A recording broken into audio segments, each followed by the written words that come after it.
Welcome to the Cup of Nurses podcast. What's up, guys? Welcome to Cup of Nurses podcast. We are your hosts, Matt Sartrick and myself, Peter Findera. This is our podcast where we tackle current news events and nursing topics, one conversation at a time. Welcome, guys. Thank you for listening. Who does? Who watches on YouTube? Thank you. Subscribe, comment, give us some feedback. Check out our Facebook group, which is growing by the numbers. We talk By about the millions. By the millions, eventually. We talk about different things, nursing topics, share some memes, some funny stories. So check that out. And then also a checklist is out for anyone that's seeking some travel guide guidance. So check that out. We'll provide a link in the episode. Yeah, if you guys are having any trouble downloading it, just send us an email or a message on Instagram or anywhere really on Facebook, and we'll forward it to you. We have been having some issues lately with it, but for the most part, it's pretty good. Yeah. So it's episode 16, right? 16? Episode 17, 17. guys. Oh, my God. Yeah. Time's flying. Yeah, so today we're going to talk about the mind-body connection, how our immune system and how our brain is literally interconnected. And then we're also going to talk about some law that's recently coming out, signed by the Trump administration, that's requiring pharmaceutical companies to include prices on their TV ads finally. Yeah. So pharmaceutical industry, it's huge. We live in big pharma. Medication gets pushed everywhere. You see vitamins, you see prescription pills. It's all going on.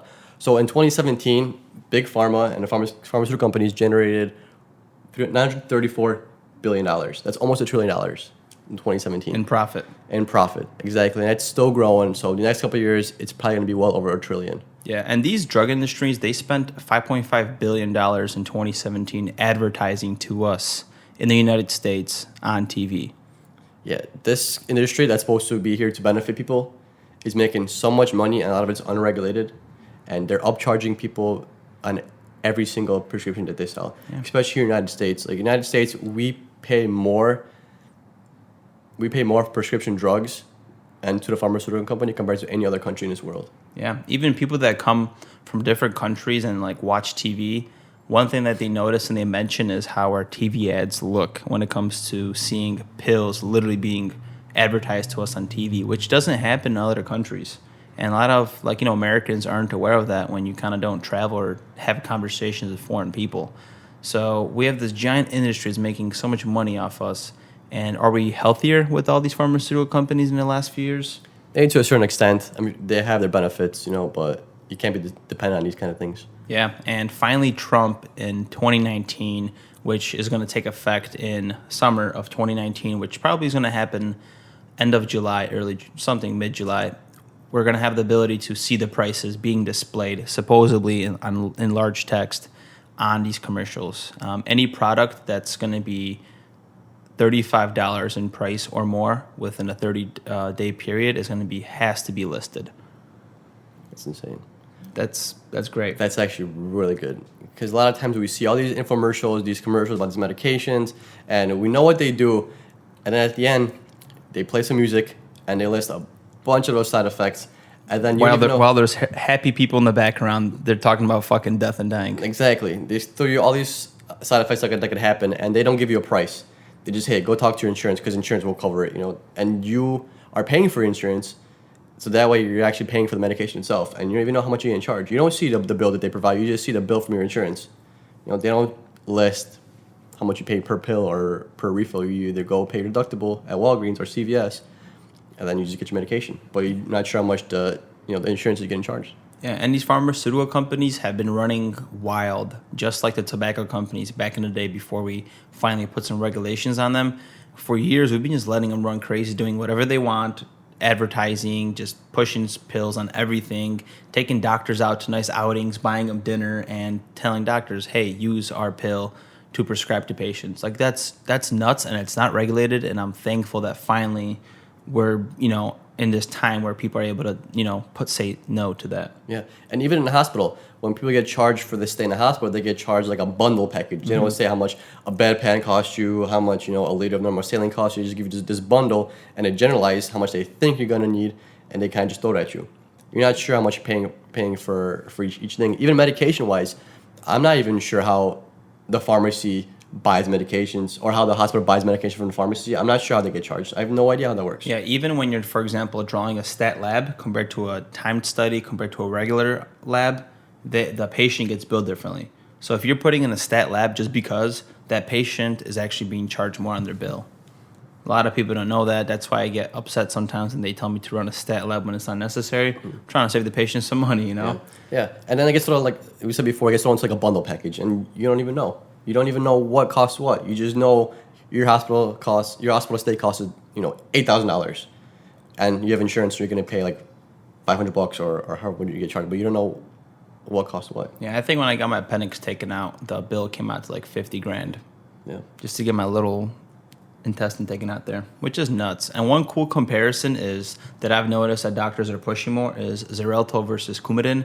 So they're both blood thinners, but once you look at the price difference, it's crazy. So Xarelto is around $451 per pill compared to Coumadin, which is $4. And these are all both brand names.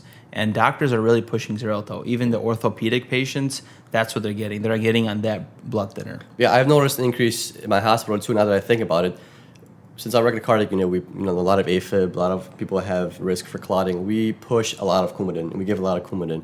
And what I've noticed, every so often, we have people on Xarelto, and I feel like it's happening more frequently.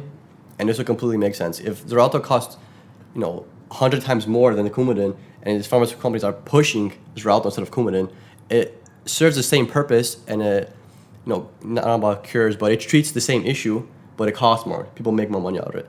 I'd be curious to find out how much it actually costs to make one Xarelto pill, because they're charging what, $400 for a pill. How much does that cost them to make the pill? Like $5 if that? Because once they get this system automated and these factories produce these medications, it's probably pennies to the dollar per pill, but these people are upcharging it. I understand they gotta pay for the research and all the time that they've taken, but I think $400 per pill is a little too much. That's the thing. They don't really care about our health that much, and I think it's time to start raising awareness about this and start letting people know that your health is your responsibility, and you should be, very mindful of your medication that you take. Maybe you could, get off them, find out natural remedies, or find out what's the real issue, behind them. For example, anxiety. People are taking Xanax, which is, I don't know how much that costs per pill, but why not try other interventions that could possibly, you could cope with your anxiety for a lifetime instead of relying on a pill, and that's not just putting a Band-Aid on things. What's also interesting about the Xarelto versus Coumadin issue is if you present to the hospital with an elevated INR or decreased clotting factors, the Xarelto is irreversible. So you're basically stuck. We can't reverse your clotting factors that the Xarelto changes. So if you're bleeding out, guys, we have to shrug our shoulders and say, well, we'll see what happens. Yeah. Compared to Coumadin, where we could just give you guys some vitamin K and reverse that INR just so your blood is more viscous to prevent bleeding if you are. Yeah. So it's cheaper. It's been out in the market longer, so people are more accustomed to using it, and we've done more research because obviously Xarelto is going to have a lot less research done on it than Coumadin because Coumadin's been out in the market. I wonder how a doctor decides what to choose. Like, is he like to the patient, okay, these are the two pills I recommend Xarelto because blah blah blah, or does he say, do you want to get monthly blood draws or every 2 weeks blood draws? And a lot of people probably get discouraged of blood draws because that's what Coumadin is. You have to regulate it, and they prefer just taking Xarelto, which is freaking 900x more in money. Yeah, it doesn't require you to do any lab testing. I think for Coumadin, you got to go every month to get your blood checked, every 2 months, depending how stable your levels are. Xarelto gives the benefit of not needing to take labs, but then obviously we kind of have not as close of monitoring. Yeah. And I know Xarelto, regarding bleeding, you have a less prevalence of like brain hemorrhages compared to Coumadin, where you have less hemorrhaging in the GI tract. So maybe that's the way doctors look at it. If you're more at risk for a hemorrhagic stroke, could be compared to like a GI ulcer, they'll probably put you on Xarelto compared to, if you're more at risk for GI ulcers compared to brain hemorrhages, they'll probably put you on Coumadin. But the price gap is so huge, and you put yourself at risk for bleeding, and it's harder to reverse that. So I think monetary is a big pusher for Xarelto. Yeah. And like I said, it's easy to match. A lot of loopholes. Patients don't know how much Xarelto costs. It gets thrown under the package. So instead of paying $8,000 for your hospital stay, you're paying $8,400 now because they added a pill of Xarelto that you had on the last day. Hopefully these TV commercials are able to bring awareness to the patient, because I feel like we give so much power to the doctor, and maybe he's not always in our best interest. And now with these TV commercials, a patient will see the prices and he's going to tell the doctor, how about I do a different alternative because of the price? Right. So hopefully that starts happening and people start, kind of waking up more to the giant pharmaceutical scheme that's going on. Right, and it's interesting. You know how they say don't go on WebMD to diagnose yourself? What if they start saying don't look at commercials to, treat yourself with medication? Because now you can have the option to have multiple different kinds of medications that essentially do the same thing, and you're kind of picking. Even when doctors prescribe Pradaxa versus Coumadin versus Ralto, I'm sure maybe they ask the patient. I've never got prescribed a blood thinner, so I have no idea how this works. But I'm not sure if the doctor gives them options, or did he just say, I recommend this, and this is what we're going to go with? I don't think you I'm get not much sure. options, because when I took my dad, for example, to the doctor's office, and I asked him, can he get off metoprolol or the statin? By the way, my dad is supposed to take a statin, and I threw it to the garbage. He doesn't take a statin. I asked him, can he get off the statin? He said no, he has to be on it lifelong. But did they give you the option for a different kind of statin? Well, I did tell him that he has muscle weakness in his legs, because he couldn't climb ladders before because of the rhabdo that it could be a side effect from statins. They gave him a different brand or different generic thing from the statin, but it's still the same drug. It still has the same effects on the liver. Yeah, generic is essentially the same thing. It's not a different product of a statin, right? No, it's crazy that the doctor's not giving an option to not take the pill. Dude, I could do some lifestyle modifications, lower my cholesterol, and have great LDL to HDL ratio, and I don't need the damn pill, and my triglycerides are fine, but yet they're still pushing it because the doctors, I'm sure they're scared too with all these lawsuits and everything that's happening. Yeah, it's crazy. You want to jump into the mental aspects of this stuff? Let's do it. Yeah. The mind-body connection, guys. I love this stuff, so let's jump into it. So a Stanford researcher kind of broke down our thinking and thoughts into numbers. So he says we generally have about 60,000 thoughts a day, and 90% of those thoughts are negative thoughts. How original. How unoriginal. Unoriginal. And he says that we're stuck in this repetitive thought process of negativity just because we are mentally conditioned to think negatively. Wow. So the more you think negatively, the more likely it is you'll think negatively the next day and the next day. It's like the law of attraction. It is like the law of attraction. You are what you think. So you basically go into the loopholes with negativity, and it's causing you bad thoughts. And research, this is called psychoneuroimmunology, which is a study between a connection between our brain, our neurons, and the immune system. We're starting to realize that there's this connection that we thought before was just a theory. So in reality, yes, our mind, our thoughts are directly talking to our body, and it's directly impacting our bodies, what this research is saying, right? Yeah, it's very interesting because over time, as we get better at curing disease and treating issues, we discover new ways of treatment. Imagine before pills, there was herbs. And eventually we found out, hey, we could package these little herbs into little pills, and it would get pills instead of herbs. And now it's synthetic. And now we learn more about gut health. We explore the brain more. We're able to do gene editing. CRISPR's out there. They could do different types of that. So as we gain more knowledge about the way we're going back to our roots in a way. Yeah, we're going back into our roots, but then we're also expanding on those roots, because once you learn the basics, that opens up complex ideas. So you learn more about these basic issues and basic functions, and allows you to kind of think more deeply about it, and maybe has more effect on it than we think. It's very interesting. So these connections, I'm going to read a little phrase here from this Stanford doctor. These connections between what is going on in your mind and your heart and what is happening in your body form the psycho-emotional roots of health and disease. And if we take a closer look into it, we are completely bidirectional with our immune system to our brain circuits. So whatever you're feeding your thoughts, whatever you're feeding your mind is subconsciously affecting your thought patterns. And if you're in loopholes of negativity, your immune system is reacting to as if you're fighting off an infection, is what the research is saying. So if your body is under stress, it releases a stress response. Like one of them is interleukin-1s, which is causing your body to fight off the infection. And now the scientists are saying if your thoughts are negative and you're stressed out, whatever the stress is in your life, it could be multiple things, right? That stress mentally is having the same effect as if you have some bloodborne pathogen, an outside critter affecting your body, and your body is releasing the stress attack. Yeah, the key thing to get out of here is that our body is bidirectional. So our lymph system, our skeletal system, our muscular system, nervous system, it all communicates together. It's not one thing being the head of everything. The nervous system gets stimulus from your lymph system, your immune system, and it communicates with the nervous system of what's going on.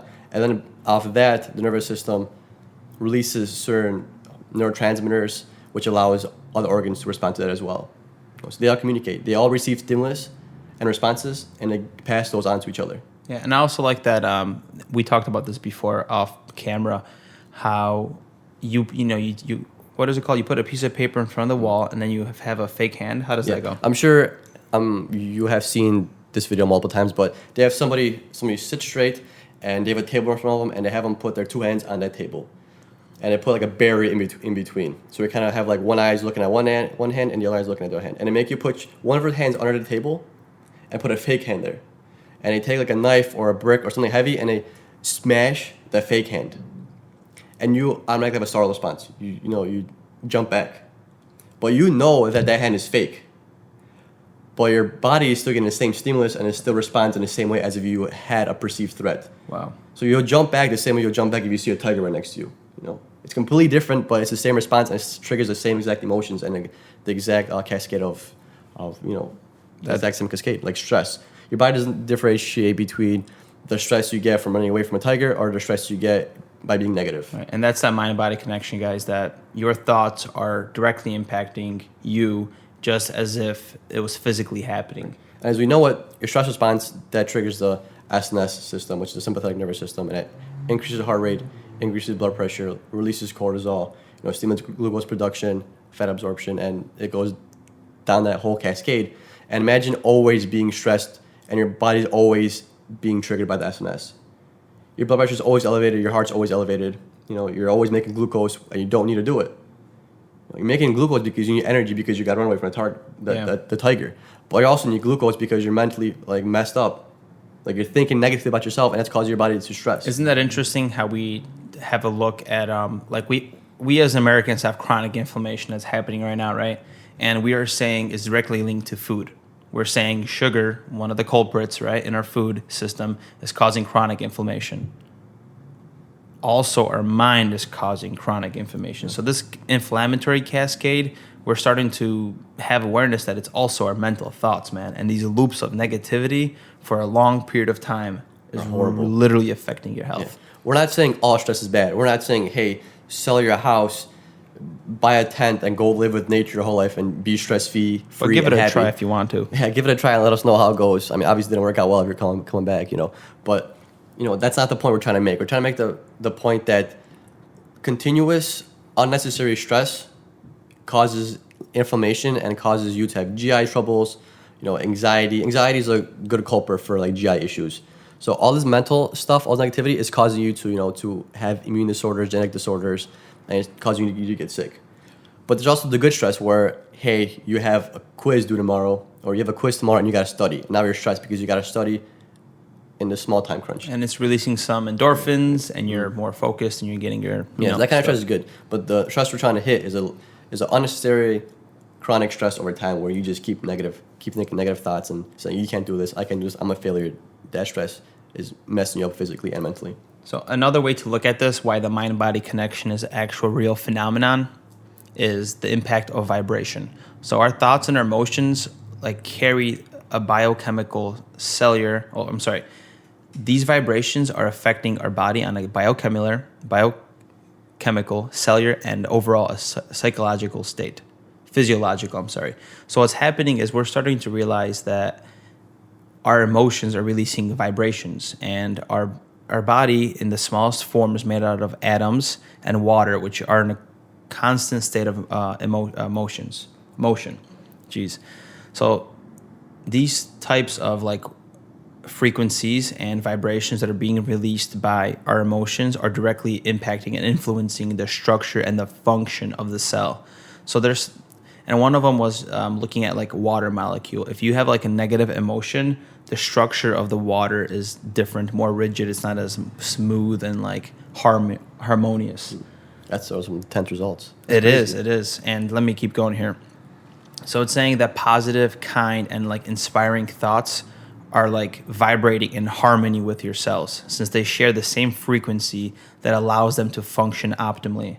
So long story short, positivity, happiness, love, all those good emotions are the same vibrational frequency as the cell that's needed to live normally and function optimally. And that's crazy. If you break it down to like the simplest form, it really makes sense. Like take a human. In human, we're made of tissue, we're made of muscles, and we're made of cells. You break those cells down, you have genetics. Break your genetics down, you have like electrons, neutrons to the level. It's all electrical. Yeah. And how do they function? With movement. Right. Your electrons and protons circle the neutrons.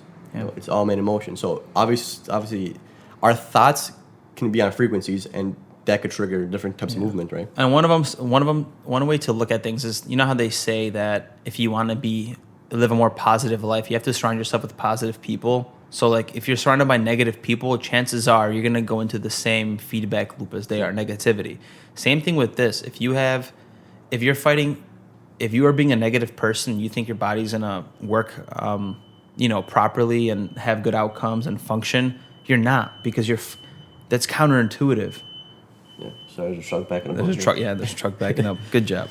Yeah, so what we're saying is, Matt brought up a great point. Your surroundings have an impact on your mind and your health in general. If you surround yourself with bad people, you're probably gonna be a bad person. If all your friends are criminals, you're gonna be a criminal. You are a criminal. And if you want to be healthy and you think you being stuck in negativity and being constantly stressed out is good for your body, then you're gonna have a rude awakening. You have to change your thoughts because they're affecting your health. And that's the only solution. You have bad peers. You're in a bad social situation. You got to get out of there. You got to change it. Yeah, and that's what's hard is a change part. But that's the only way you can make a difference. The only day you're gonna be a different person from today and tomorrow. And you can't fake positivity. You can't tell yourself, "Oh, my life is great," while there's just shit hitting the fan. Like you have to take direct action and just see how can you make your overall life more optimal and positivity. Maybe you need a little bit of different kind of stress compared to your old chronic stress. The stress of change? That's a good kind of stress you want. That is true, because we love our comfort zone, and that's stress. Take stress that's associated with change over the chronic stress you get from not being successful or not doing things you want to do. And there's another Dr. Mayer and his colleagues, I think from Montreal, Canada. So they studied animals in the way to see if stress is really affecting our body the same way as our sickness is. So what they did is they took cows. Bunch of tongue twisters today, huh? I know. So they caused stress on an animal, unfortunately. One of them was electrical shocking them, and one was isolating them socially. Both responses were stress, which caused a release of interleukin-1s and all that stuff that affects like that cascade and the inflammation. Oh. So stress is just another form of infection. And whether the stress is something that you're fighting like the flu, or the stress is your life and anxiety, you're both getting sick, guys. So isn't that crazy? Your thoughts are literally making you sick. That's very interesting. Your body does not differentiate between the stress you get mentally from like social anxiety or feeling of failure or negativity. It's associated with the same kind of stress response you get from being shocked or being hurt physically. Yeah, and look at like depression, for example. We call depression a disease, something that's happening. Is there a cure? Well, usually the cure is giving people pills. Hey, take like Zoloft, a clinical trial. It's going to help reverse the disease possibly. But a pill is not the solution. It's the freaking Band-Aid to your depression, and you're not taking any action towards your depression. You're playing a victim role of your depression. And think about what that pill does. You take that pill and it changes your brain chemistry. It changes the neurotransmitters being released, the amount of them.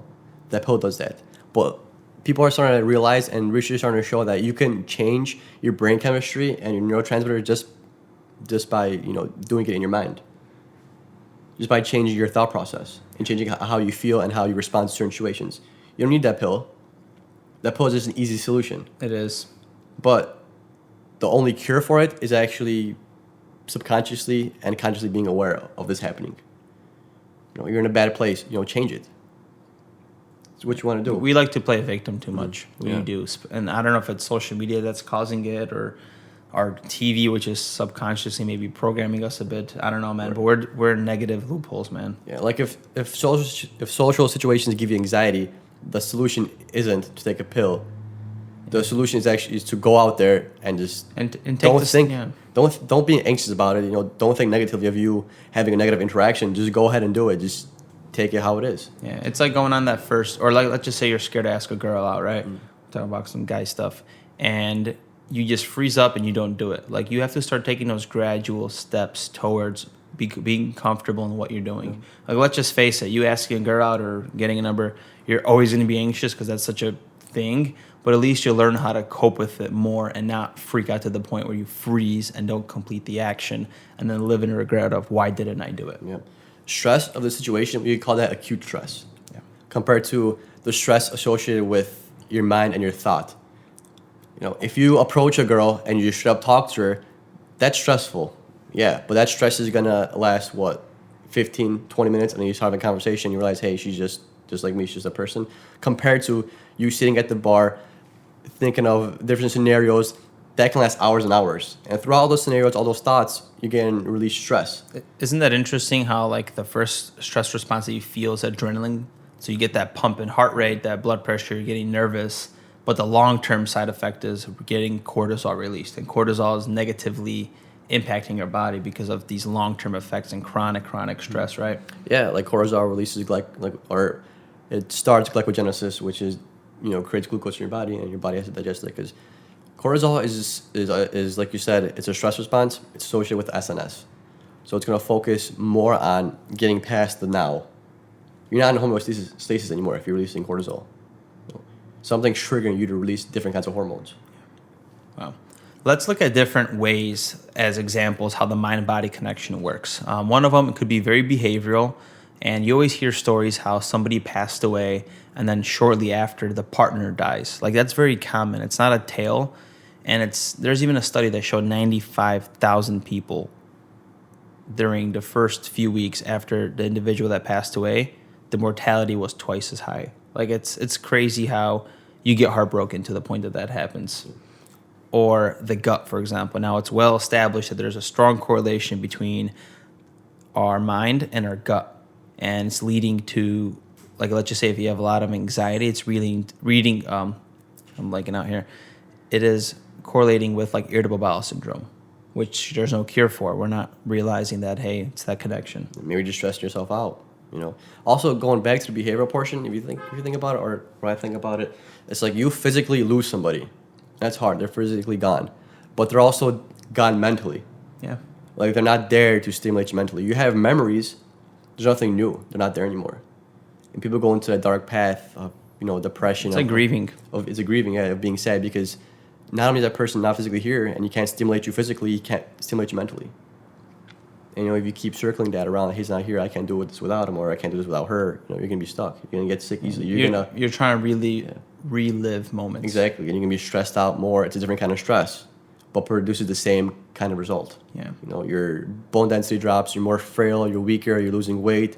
You get Graves' disease. Graves' disease has been found to have a mental aspect as well. Yeah. Like if you're always stressed out, always anxious, you're releasing all those hormones and different neurotransmitters, and that tends to cause Graves' disease, where your body's always what is it? I'm not sure. I forgot what. Myasthenia gravis? No. I forgot what gland gets affected by Graves' disease. I'm not about to look that up right now, guys. Completely blanked out. But yeah, so during a stress, that gland is also being stimulated.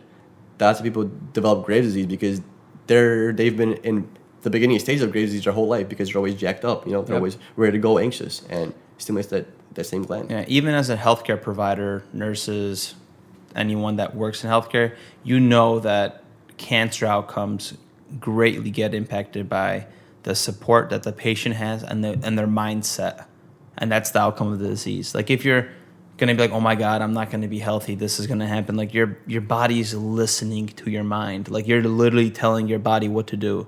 Think about it like your mind is separate from your body, and your body is a living organism. And it's literally taking directions from the mind.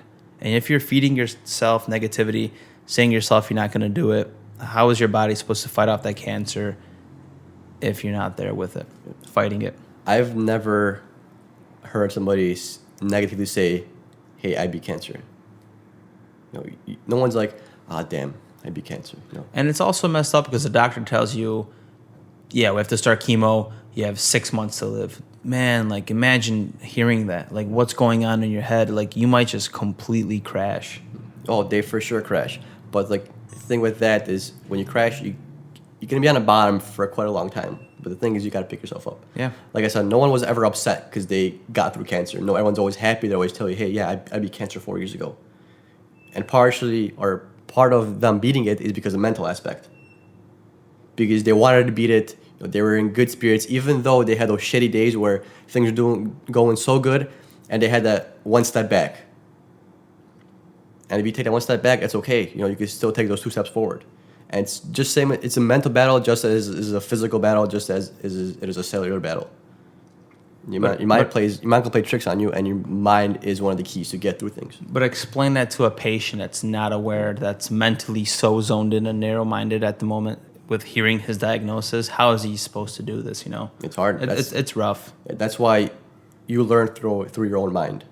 I can't make you a positive person. I can tell you ways to try and be positive, but essentially it's up to you to be positive. Because I can't go in your mind and change shit up. You got to change it yourself. One day. Maybe one day.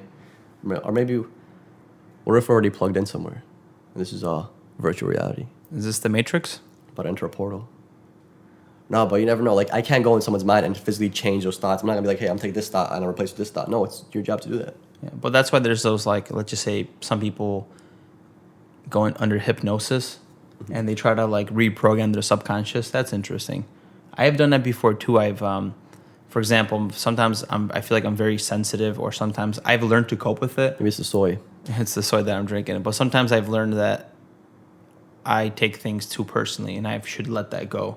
And there was this awesome doctor that was that basically you put on his YouTube video, you go to sleep, and the video goes like you're building this energy shield around yourself to take in more shit and not take it personally. And I don't know, maybe it worked, but it's pretty cool because I'm doing this when I'm sleeping, and somehow my subconscious is just picking this information up, and I wake up and I'm different technically. Yeah. I know Mike Tyson's original trainer, his first trainer and coach, actually took him to a hypnotist, and he actually had the hypnotist hypnotize him into thinking that he's the best in the world. It's pretty crazy. This is before the fights, or this is before he started fighting? This is during training. This is during all these fights when he first started training, from like the beginning to the end. He's not the best role model, but he's a damn good fighter. But he was a winner before he stepped into the ring. But he said that he won the fight before he stepped to the ring. Okay. So he had a huge mental game over anybody else. And his trainer and coach literally woke him up in the middle of the night just to go over what he learned that day. Just to put positive thoughts in his head. His coach made him repeat and say that he is the best in the world millions and millions of times. Oh. And it's a huge mental aspect. Because there were fighters that were bigger than stronger than Mike. I talked to him like he's my buddy. There were fighters that were stronger and bigger, but how did he beat him then? He fought quicker fighters. But it's a mental thing that you get past. It's interesting how you say that. So same thing with, like, for example, someone that struggles with confidence, you can see it in their body language.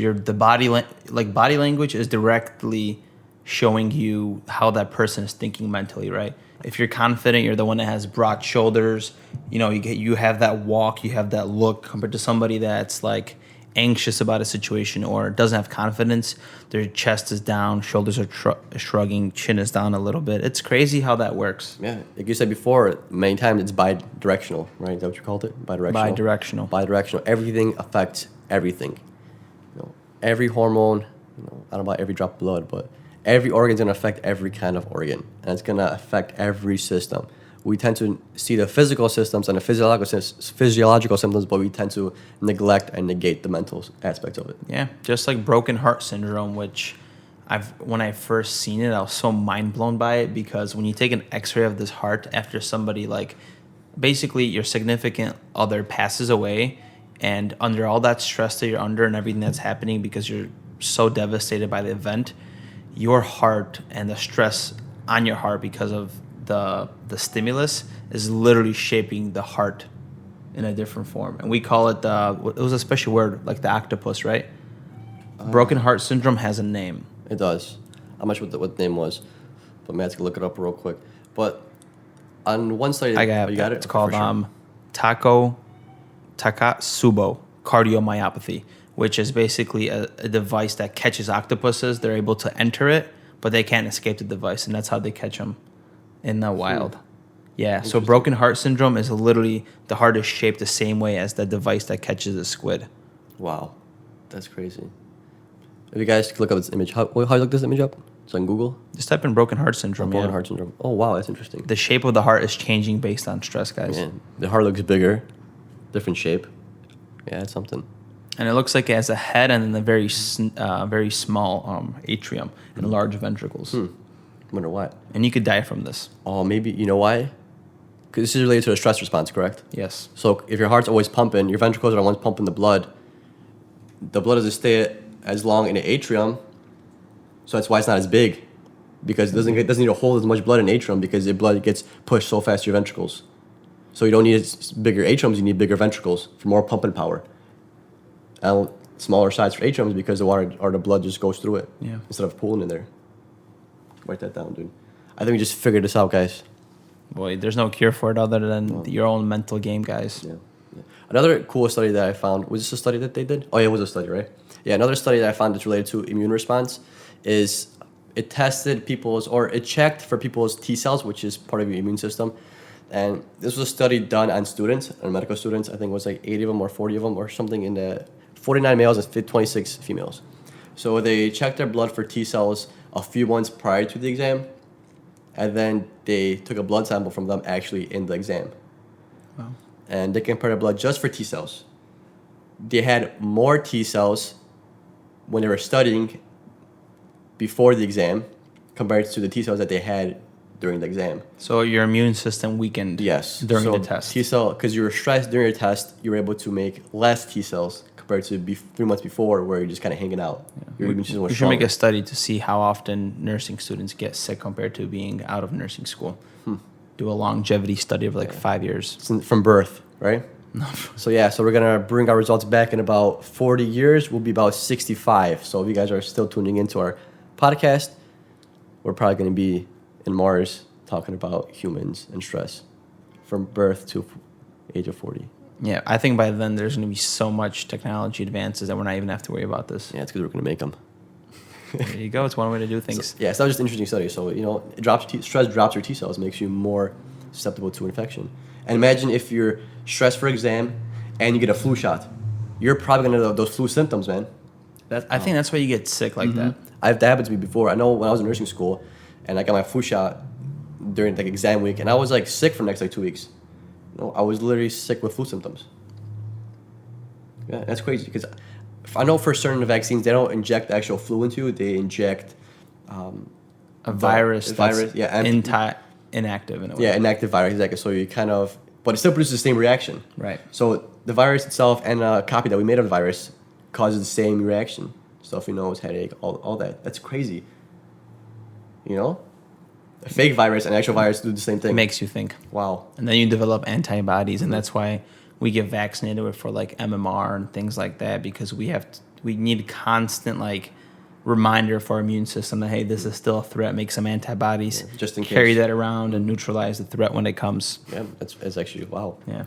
Learning a lot here talking to you, Matthew. It's been a great time, guys. So whoever listened to us this long, thank you for tuning in, guys. We talked about the awesome awakening of pharmaceutical companies, where we are finally going to see ad prices. Hopefully, we as humans are becoming awake to that and look back into our bodies, our mental states, which is directly affecting our immune system and our health, guys. Yeah, we might have that point in time in which instead of we going to the doctor to see what he's going to prescribe us, it might be us going to the doctor because we think we need this, which is going to be very interesting.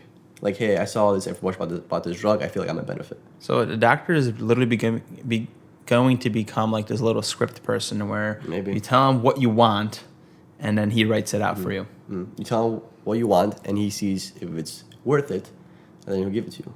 Interesting. Business, healthcare, all ties together. Exactly. Just like our different kinds of body systems, all tie together. Same with the economic system. Into one unity, the mind, the body connection. 369. 369.